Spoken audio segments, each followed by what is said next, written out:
Welcome to Beyond. We're coming to you out of Newport Beach, California today. We have a really special guest, Valerie Sheppard, who's a award-winning best-selling author of, drumroll please, Happy to Be Me. And I think it's a really fascinating topic that I really want to delve in today. She's a lecturer at the UCI School of Business. She's a marketing expert, leadership coach. She's a life coach, which a lot of people need that help sometimes when they get a little lost in this journey. So Valerie, I'm so excited to have you here. And I think you wrote a book on a very interesting topic, Happy to Be Me, and I think this notion of happiness. I read a statistic one time, and I've shared it in a previous video, where the top grossing industry in the world is arms sales, followed by alcohol, tobacco, and pharmaceuticals. And the last three don't speak to state management and our desire to be happy. And when there's a disconnect in our life, we go to things that we think will make us happy or at least eradicate the pain. So one of the things I'm fascinated by the title of your book, because happiness truly is a universal desire, right? And you mentioned that in your book. It's my understanding, my experience, all the research that I did. There's not a pocket of the world where people aren't, even if they are happy, wanting to be more happy. And you know, the stuff that you said about pharmaceuticals, and I call them in my book the false elixirs of feel-good. It's like good. We buy into these things, and I'm no different, right? I bought into things that I thought were going to give me this really beautiful experience of happiness that went on and on and on, and none of that happened. Right. So as you've done all this research, there seems, and I don't think I'm stretching here, there seems to be a lot of unhappy people. I've met billionaires that are just miserable, multimillionaires that are just not happy. People who are unhappy before they retire and unhappy when, and maybe even less happy after they retire. Yeah, so what do you think that is? I mean, what is it that makes people fundamentally unhappy? Well, I don't know what makes them fundamentally unhappy. I would say the problem with quote unquote finding happiness is that we're looking for it. That we think it's outside of us, that we sync our ideas. We're all conditioned to believe that it comes from a certain thing. Right. For some of it's success, for some of it's a relationship, for others it's the identity of mother. I mean, there are these things that we kind of pass down generation to generation of what happiness is and where to go find it. And none of those things, while they're wonderful when you have them, I mean, I had lots of things, and they did not change my level of deep happiness. So it's wonderful to have all those things, and true deep happiness comes from something else. Right, that's powerful. So in your book, you mentioned a very interesting concept about the masks we use to cover up what we don't accept about ourselves and what we don't want others to see about us. So it's a very interesting insight. Can you shed some light on that concept? Sure, the idea of wearing masks is probably not new, until you ask people what masks they wear and they're not exactly sure. And then you give a couple of examples and they're like, oh, I do that. So what's a couple examples of masks? Whenever you put on a smiley face when you're feeling crappy, that's a mask. That's the I'm okay, never let them see you sweat, nobody wants to know what's going on with me anyway mask. That's the don't get too close to me, it's not comfortable mask. The people who put on anger when actually they're feeling fear. So the angry mask is like, don't say that to me. And what they're afraid of is that if I tell you what's going on with me, the vulnerability and the truth underneath this dynamic that we're having, you won't like me, I'll lose stature or status or face or something like that. So I come at you with anger to get you to take a step back, but underneath that mask is really fear. Right. That's powerful. I've heard the concept of masks, but as you describe that, I think that's a lot of people will be able to certainly relate to that. Another profound part of your book that I found riveting, and I look at a journey of a woman like yourself, the culture in the 60s and the great divide of being an African-American woman, and that experience juxtaposed with a Marine father who's all about discipline, mission, and whatever it takes, you do it. And almost like you suppress the emotions of what's really happening in your world at that time and just soldier on almost. So talk to us about that journey and how you came to peace with that sort of divide in the 60s, growing up in that experience, and then having a father like that. Wow, the divide in the 60s, I would love to say we're done with it, but I don't feel like we are. Yeah. And so the divide in the 60s, my experience was hearing from the adults around me that black people have to work twice as hard to get half as much.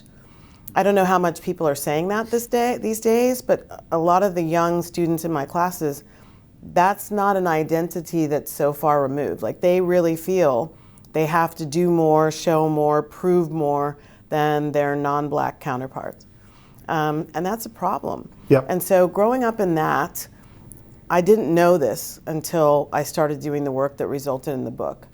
I didn't know this, but inside me there was this sense that no matter what I did, it was never going to be enough, that I would never be deemed enough. So I spent a lot of time proving, trying to prove what I was capable of. I know that my father was on that path too.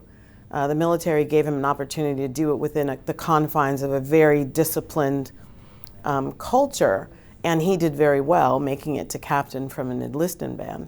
But this constant chasing of getting approval from outside of me, people saying, oh, she is smart, oh, she is articulate, oh, she is capable.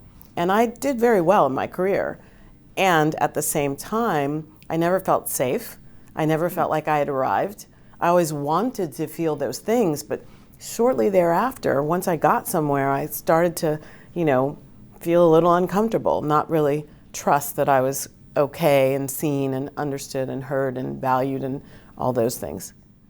Profound. I mean, and so how did you work through those emotions? Are they simply emotions? I mean, clearly they're truths that you've experienced firsthand, but you're very accomplished, you're writing books, you're lecturing at UCI. Is it still in process? Is it still a journey you're working on? Or has this book allowed you to see some insights as to how to deal and think about that experience?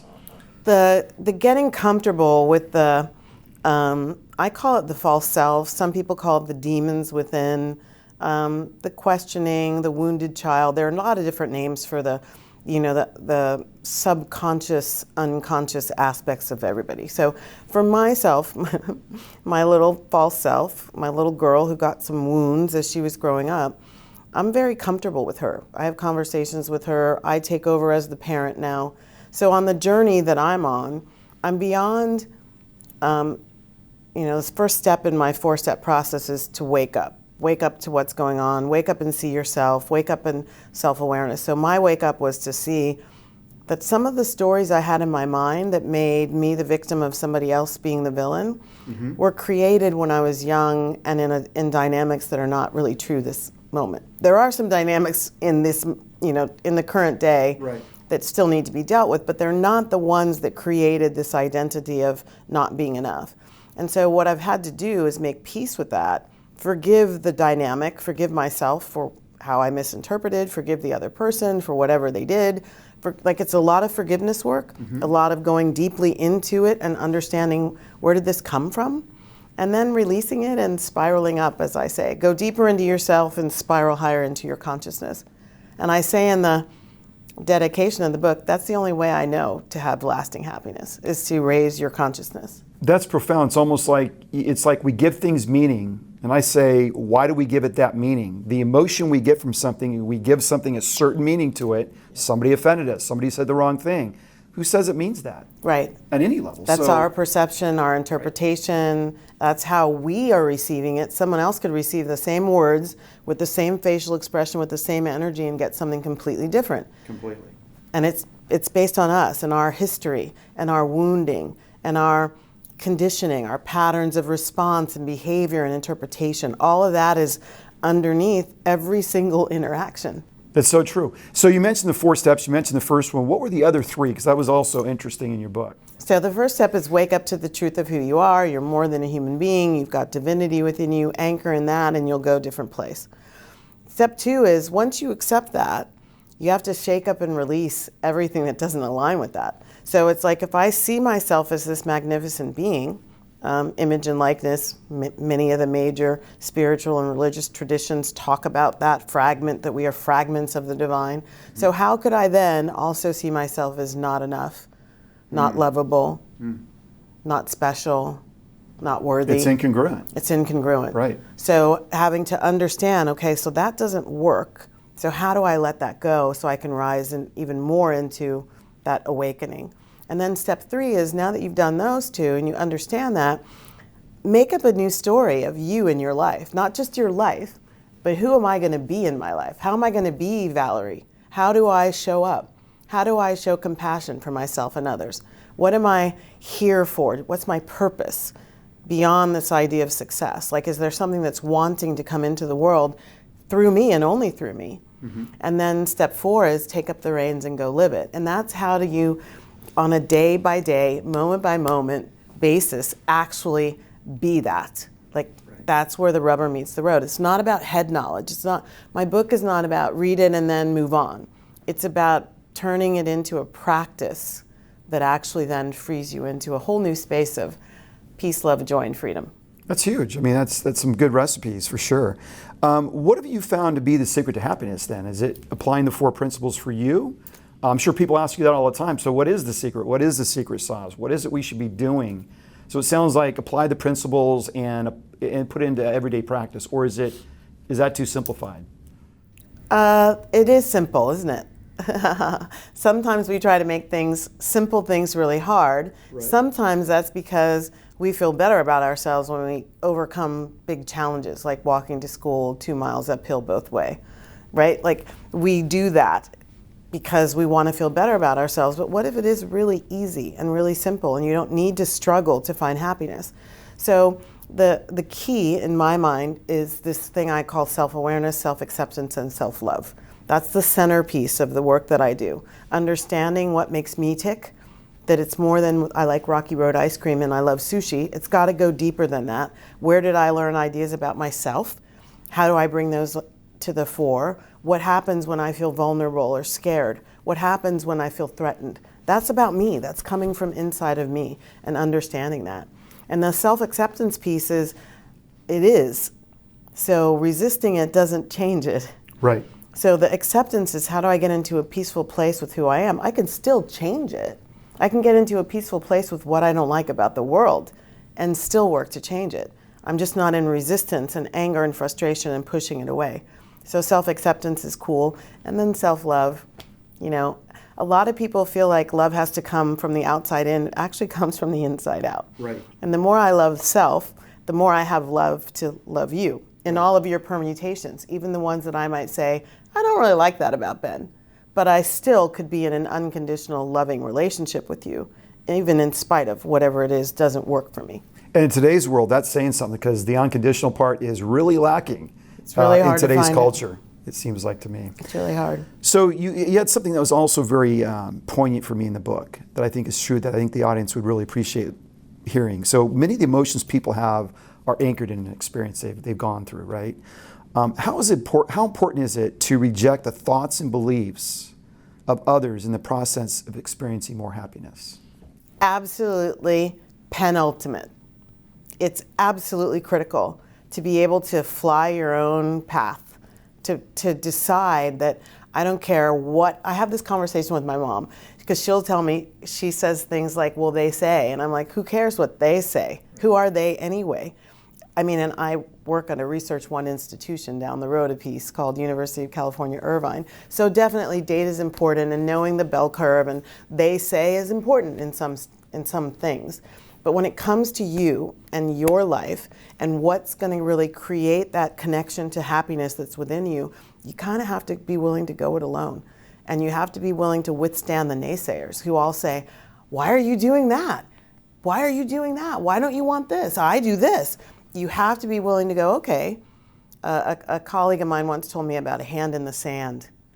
And he said, you reach down in the sand and you're looking for those beautiful shells, and some of the sand falls through your fingers and some of it's left in the palm. And that's what you get to do.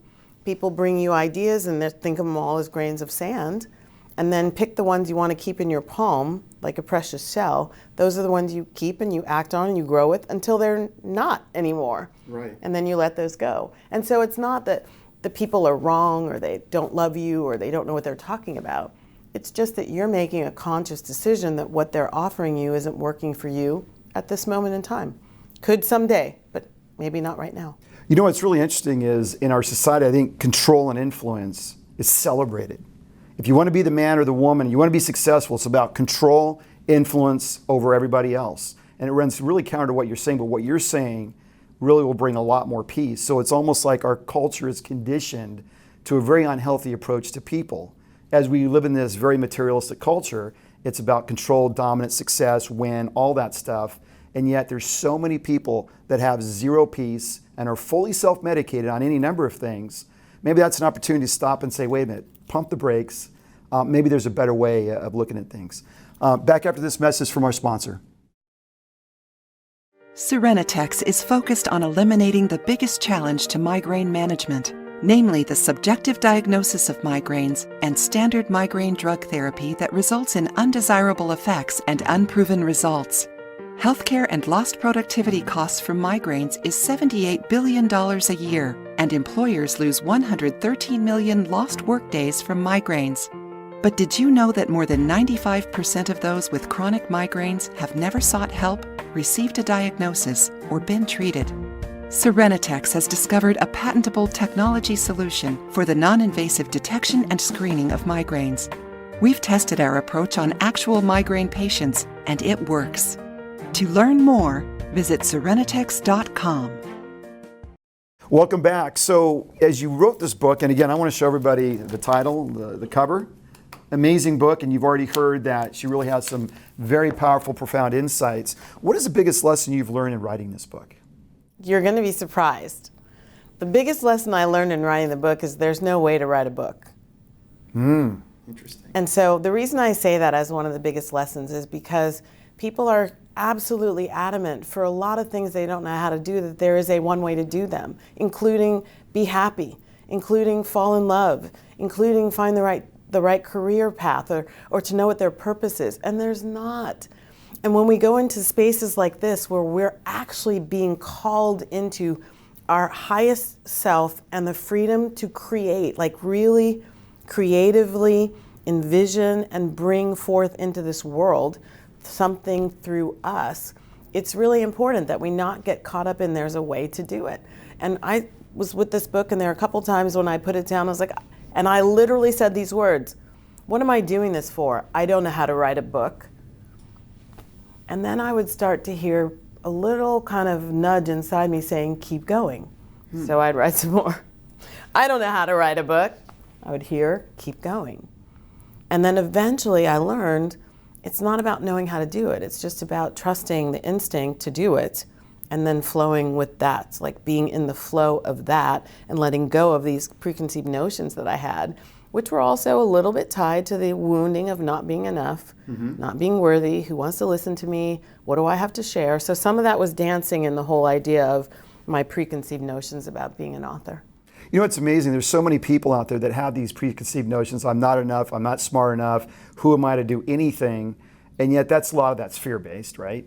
But if they could just release that and let that just go and not worry about the judgment of if it's successful or not. Because if it benefits one person, I would argue it's worth doing. Exactly. Right? It doesn't. Sometimes it's worth doing because it's coming through you. Right. It's worth doing because it's a way for you to acknowledge to yourself, this message came through me. If nobody ever buys it, it's for you to be fully actualized, fully realized, fully expressed as you.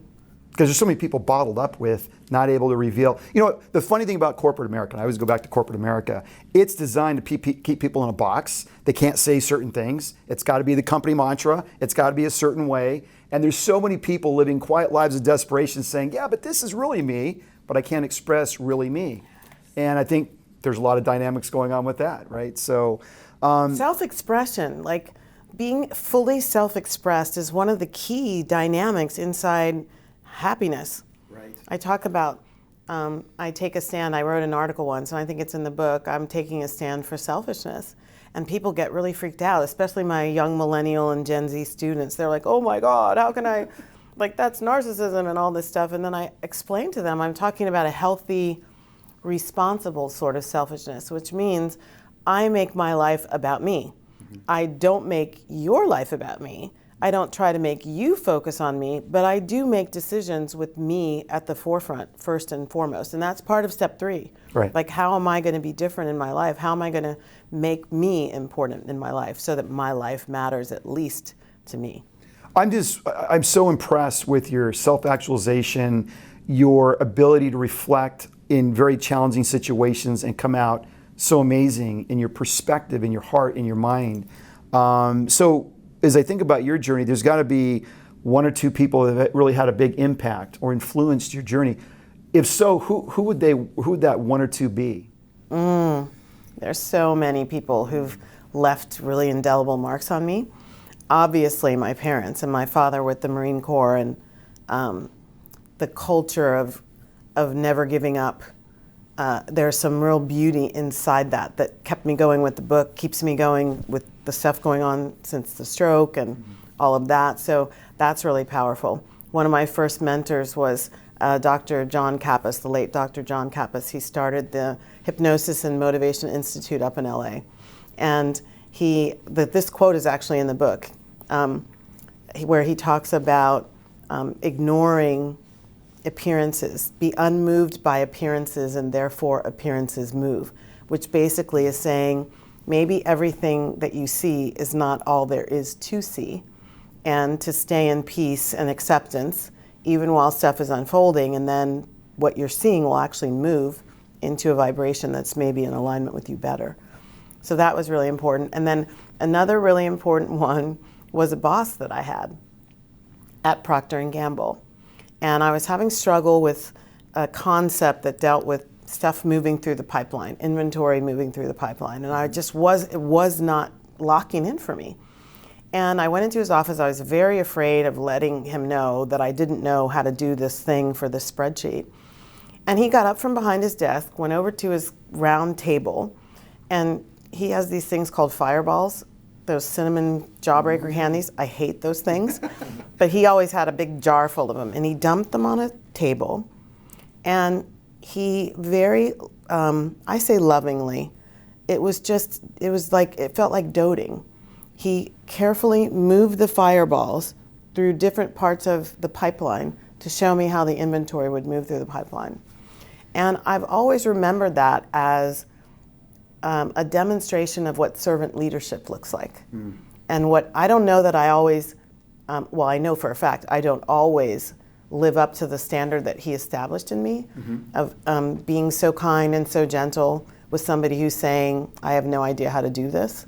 I can sometimes be a little aggressive, or I get that military energy in me, Sure. but that is a standard that I try to live up to especially when I'm coaching and working with my students. That is powerful. Thank you. That's amazing. So what are one or two pearls of wisdom that you would share with the audience? You say, do these one or two things. You could really transform your personal and professional life. So I'm a big Albert Einstein fan, and one of his quotes is something like this. The intuitive mind is a sacred gift. The conscious mind is its faithful servant. We have created a society that worships the servant and has forgotten the gift. And so that sets up the piece of wisdom that I want to share with people is, please get out of your head. Like, I was a walking, talking head till well into my 40s. And just highly analytical, which I love about me. Highly quantitative. I needed that as a vice president all through my career. Right. I love that about me. Yet I was disconnected from some other important aspects of the self. The physical body sends us messages all the time. Right. I was disconnected from my heart and didn't know how much pain and anguish was stuck there and coming out in some of my behaviors and the way I showed up.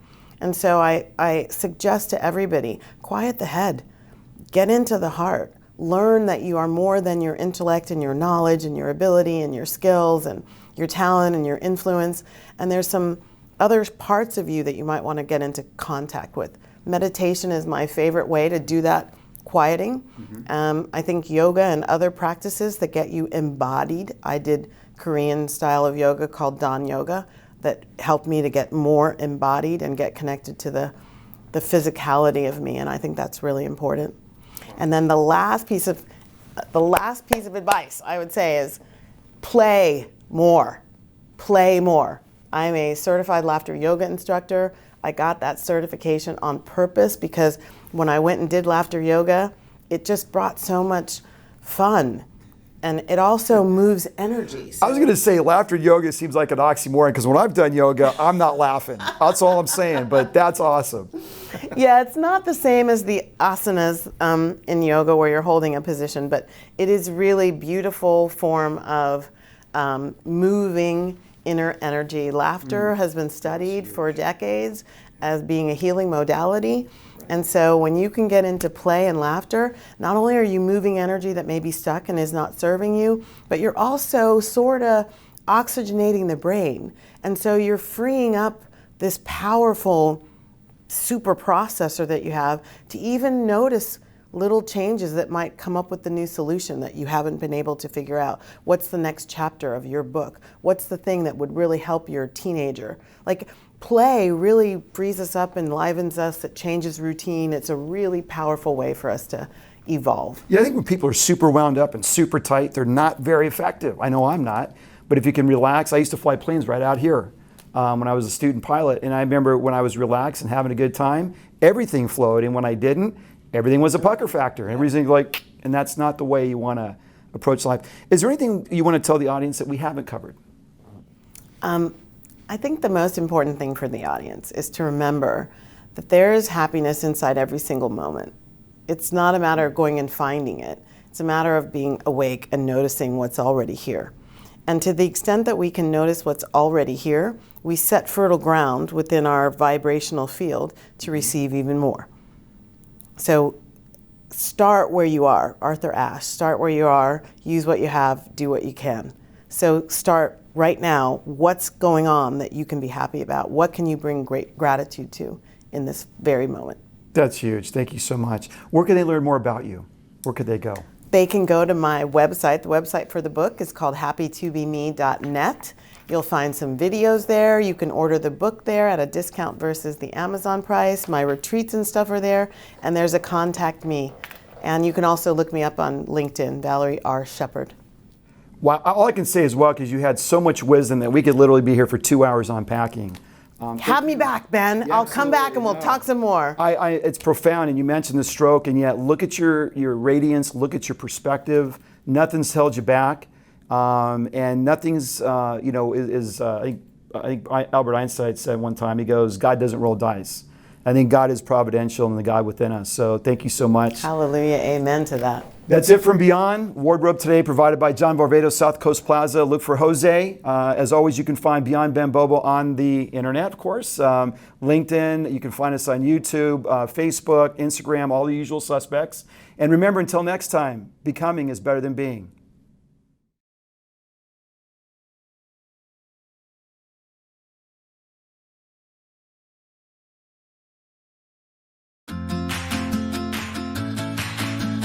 When we founded Stradling in 1975, we made a commitment to helping our clients to succeed and create opportunities for business growth throughout California and beyond. Our people share cutting-edge focus in guiding the critical transactions and disputes of our clients. And we've developed a deep bench of contacts and resources to get the job done. As trusted advisors to technology, life science, software, and medical device companies, we've invested in building our expertise, developing the best of legal talent, and the readiness to serve the business community. From our commitment to our clients to our deep involvement in the communities we serve, we understand our job is your success.